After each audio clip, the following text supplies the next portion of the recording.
আসসালামু আলাইকুম এভরিওয়ান, যুক্ত হয়েছি বাইক যে সড়কটি ভাঙা রয়েছে বিশাল সেই জায়গা থেকে। এটা আসলে মেরামতের কাজ শুরু হয়ে গেছে অলরেডি।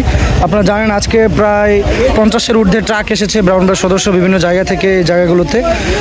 এই জায়গাটা ভাঙা থাকার কারণে তারা রেস্কিউ কি বলে ত্রাণ নিয়ে যেতে পারে নাই, তারা অন্য বিকল্প রাস্তায় আসতে হয়েছে, অনেক নৌকা নিয়ে আসতে চেয়েছে, আসতে পারে নাই। তো ফাইনালি রুটস অ্যান্ড হাইওয়ের আন্ডারে এই জায়গাটা মেরামতের কাজ শুরু হয়ে গিয়েছে। হয়তো আজকে বিকেল নাগাদ মেরামত শেষ হয়ে যেতে পারে। তো আজকে 3 দিন হয়েছে এখানে আপনার এই ইয়াটা ছিল, ভাঙাটা ছিল। যদি এটা হচ্ছে আপনার সড়ক ও জনপথ বিভাগের আন্ডারে পড়েছে রাস্তাটা, এটা ডিসি রুট আপনার। যদি এটা আপনার আমাদের এলজিডির আন্ডারে পড়তো, স্থানীয় সরকার যে কাজগুলো করে, তাহলে হচ্ছে আপনার আরও আগেই হয়তো ঠিক করা যেত, পরশুদিনই ঠিক করা যেত।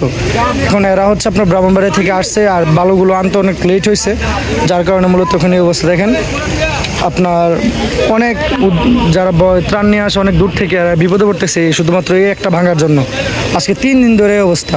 তো প্রশাসনের পক্ষ থেকে যত সম্ভব অ্যাকশন নিতে পারে না। এখানে হচ্ছে স্থানীয়রা এই সাঁকুটি তৈরি করে দিয়েছে এবং হচ্ছে আপনার এখন একটি মেরামতের কাজ মাত্র শুরু হয়েছে। কবে নাগাদ শেষ হবে তাও আমরা শিওর না, তবে বিকেলের মধ্যে হয়তো শেষ হয়ে যাবে যে পরিমাণ ওনারা কাজ করতেছে। তো এই হচ্ছে এখানকার সর্বশেষ আপডেট। আর যারা ত্রাণ নিয়ে আসতেছেন বিভিন্ন জায়গা থেকে, আমি সকলকে একটু অনুরোধ করবো যে আপাতত কসবায় প্রচুর পরিমাণে ত্রাণ ঢুকছে, আপনারা একটু বুড়িচেঙ্গের দিকে মুভ করেন।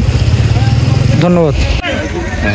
আপনার সৈয়দাবাদ শালদা কুমিল্লা রুট, তো এই রুটে আপনার যে ভাঙ্গা পড়ছে, ভাঙ্গার জন্য আমরা আসছি।